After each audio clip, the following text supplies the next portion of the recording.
Мен бұл спортқа келіп қалғам қошына балдарым менден бір жұма ертерек шул грек-рим күрөшүнө барып машыгып калышыптыр.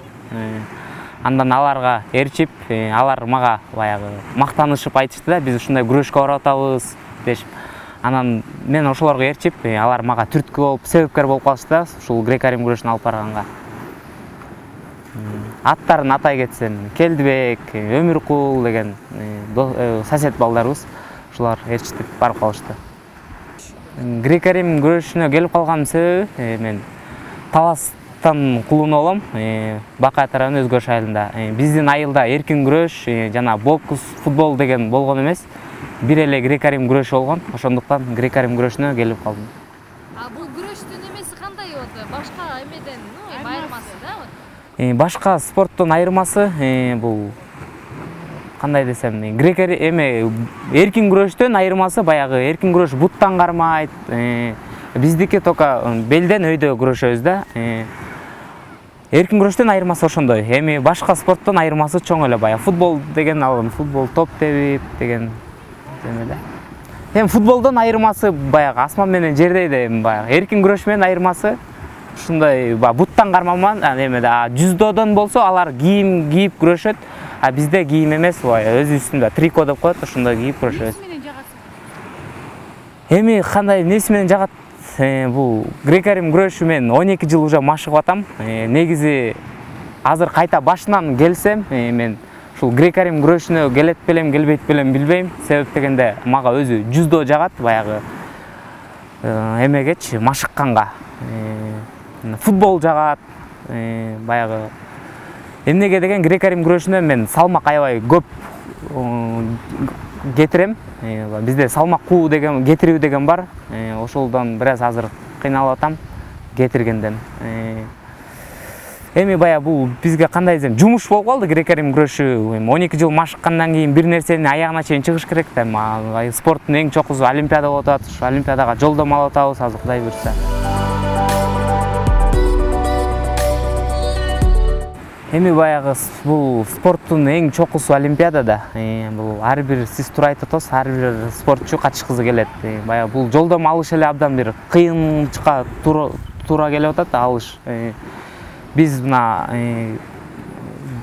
күздөн баштап жолдомого катышып атабыз. Эң акыркысы ушул баягы Финляндияда өттү, бир жума мурда.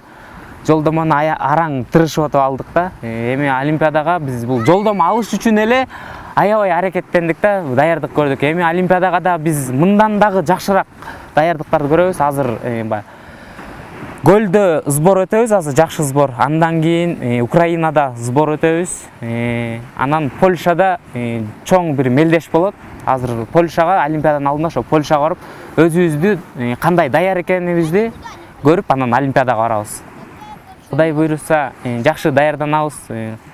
Болгон аракетибизди, болгон күчүбүздү жумшайбыз Кыргызстандын намысы үчүн.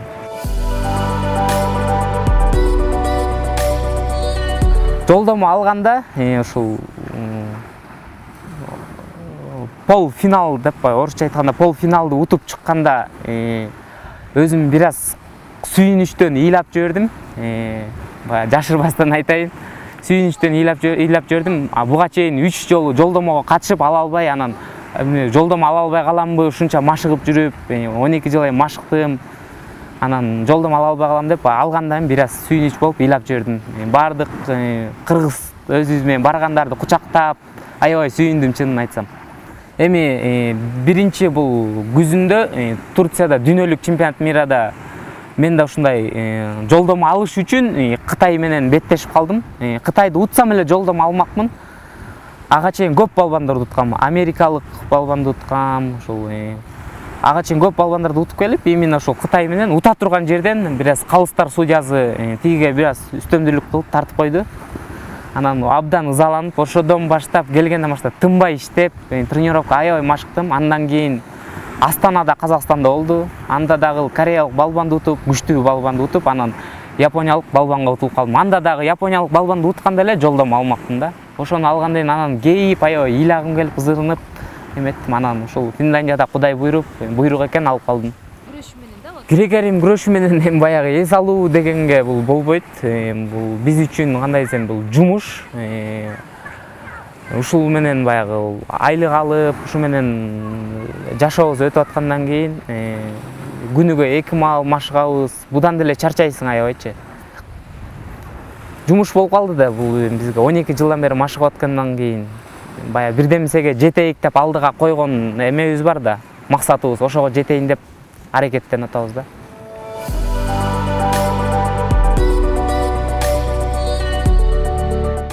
Спорт менен бүткөндөн кийин эми азырынча ойлоно элекмин. Кудай курса бул Лондон олимпиадасын жакшылап аяктап жыйынтыктасам, мен азыр 25-темин. Дагы негизи спорт менен 30га чейин грек-рим күрөш менен машыкса болот. Мен Бразилиядагы олимпиадага дагы алдыга койгон максатым бар. Ага дагы күрөшөйүн деп, андан кийин эмне кылышымды ойлоном го.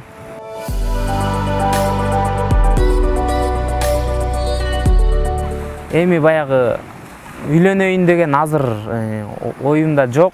Олимпиада кандай жыйынтыкталса, олимпиададан кийин чечилет. Мен ойлойгом 2014-жылы Кореяда Жейжуда эми болот. Азия оюндары, азиатский игр деп коет. Ошого катышып, анан ошондон кийин үйлөнсөмбү деген ойлорум бар, жакшы ойлорум. Жеке жашоого эми баягы бир жака дайынданып атканда эч кандай убакыт жок. Азыр именно ошо олимпиадага дайындалып калганда 1 жыл, 2 жылдан баштап эч кандай убакыт жок. Даже мен Таласка барсам дагы үйүмө, семьяма, үй бүлөмө 1-2 эле күнгө барам. Андан кийин эле сразу сборго же тияка бияка чыгып кетебиз. Баягы кол азырынча бошобой атат. Только олимпиада болуп, олимпиададан кийин бир аз эз алып, может, убакыт болсо керек.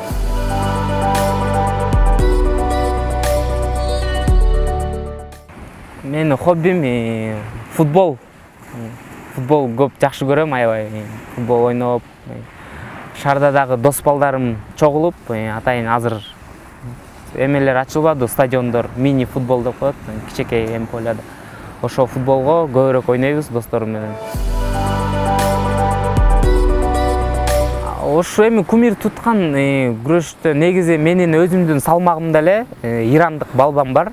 5 жолку дүйнөнүн чемпиону. Мен ушу менен күрөшсөм деп баягы оюм болчу да, кандай болот деп. Аны менен 2009-жылы беттештим. Утуп алайын деп бир аз эме калды, убакыт калды. Бир аз убакыт жетпей калды. Анда дагы жашыраак болуп калдым. Азыр эми ал олимпиадага да жолдом алды. Кудай буйруса олимпиадада кездешет окшойм, аны менен жолугат окшойм. Жолуксам азыр утам деген азыр аябай жакшы эмелерим бар да. Баягы настроюм бар да, утам деген. Хамид Сорян деген ирандык. 5 жолку дүйнөнүн чемпиону да, бул бүттүк дүйнөгө таанымал спортсмен.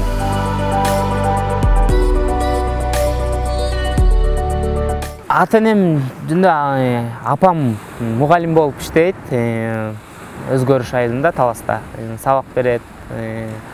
Атам баягы мындан 2-3 ай болду, көзү өтүп кетти. Көзү барда айтып жүрчү, балам, сен жолдом алсаң, мен да кошулуп сен менен барам депчи олимпиадага. Эми баягы бул эмеге жашоо экен, көзү өтүп кетти, Кудай эметип. 2 карындашым ушул Бишкекте окуйт, менин колумда азыр. Иним болсо менден 1 жаш күчүү иним, атам ооруп атканда үйлөндүрүп койгонбуз. Азыр апабызды ошол карайт. Эң кичинекей иним 6-класс. Мен жолдоп күрөшүп атат азыр. Мен ушул Астанага дайынданып аткандын алдында как раз ушундай атамдын көзү өтүп кетти. Мен да ошол Астанада бир аз эме болуп калдым. Баягы оор болуп калды да. Жакшы дайындык көрө албай калдым. Ошол Турцияда дагы барганда ооруп аткан болчу как раз. Больницада тияк-бияк болуп бар эме болуп калды да. Кыйынчылыктар болуп калды. Бул атам 2006-жылы жаштар арасында чемпион Азия болгондо эле айтчы, балам, сен Кудай буйруса чемпион мира болосуң, олимпийский чемпион болосуң, чемпион мира болсоң, олимпийский чемпион болсоң, сен менен кошо барам депчи. Эми баягы тилекке каршы көзү өтүп кеткенден кийин Олимпиадага бара албай калды. Чемпионат мираларга баягы былтыр 2011-жылы как раз Ташкентте Азияга барайын деп атканда ошондо как раз ооруп ошол маалда жыгылып калды да. Анан Ташкент Азияда аябай ооруганда мен зырынып күрөшкөм да. Атам ооруп атса тигиби депчи.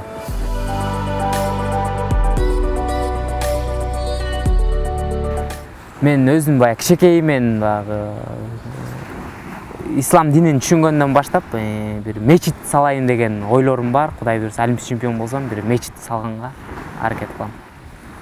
А эмнеге? Эми баягы мусулман адамга бул